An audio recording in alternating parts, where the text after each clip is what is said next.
When it comes to war, timing is everything. And, as it turns out, timing is everything in business too. I've been looking at the lessons entrepreneurs can learn from a book written in China in 500 BC.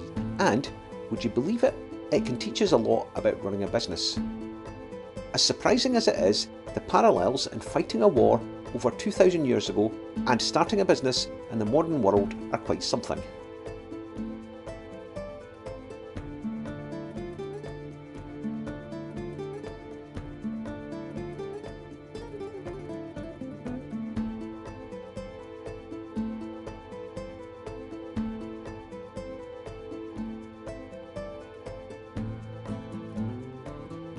Sun Tzu summed up military strategy when he said, "Move not unless you see an advantage.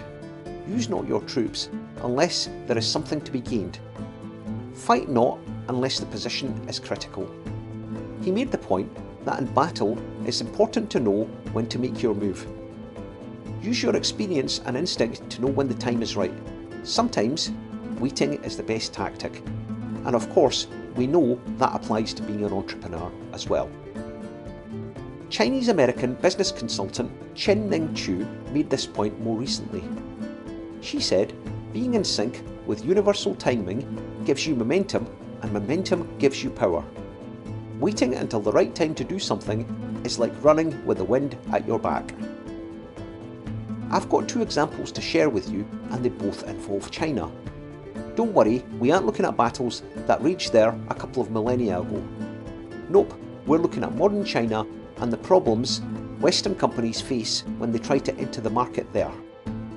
Some, like Starbucks, are successful. Others, like Uber, are left scratching their heads and wondering where they went wrong. In January 1999, Starbucks opened its first store in Beijing. It now has over 4,000 outlets in 150 cities in the country. So how did an American coffee shop chain become so successful in a traditionally tea-drinking culture? Well, they got their timing right.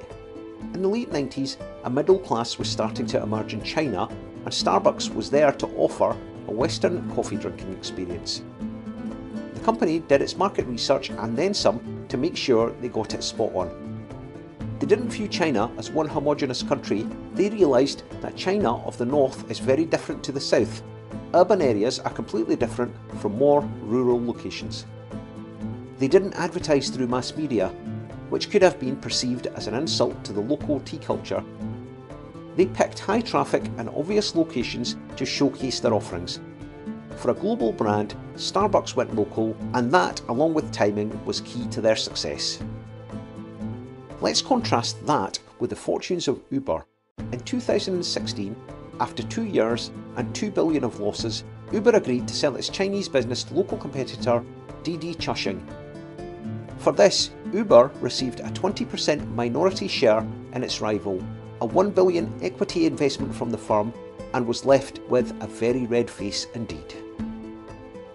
Uber isn't the only American firm to have trouble cracking China. Facebook, Amazon and Google have never quite managed it. Robert Salomon, Associate Professor of International Management at the New York University Stern School of Business, reckons there are many reasons. The differences in the political and legal systems are staggering, and even the way both countries do business is markedly different. In China, business and personal relationships combine, whereas in America, business remains business. It's impossible for US companies to conduct themselves in the way they do at home. I'd like to think Didi's bigwigs had read The Art of War and taken this bit of advice from it. Sun Tzu said, "When you surround an army, leave an outlet free. Do not press a desperate foe too hard."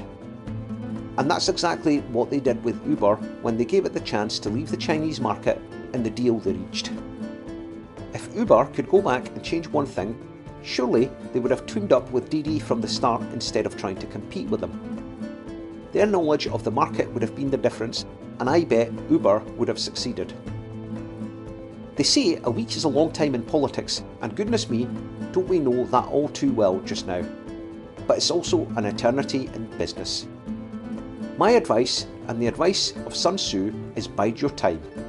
If you pick the perfect moment, it could mean the difference between success and failure. And talking of the perfect moment, I reckon now would be the perfect time to hit that subscribe button and get signed up to my YouTube channel and discover lots more entrepreneurial advice and tips.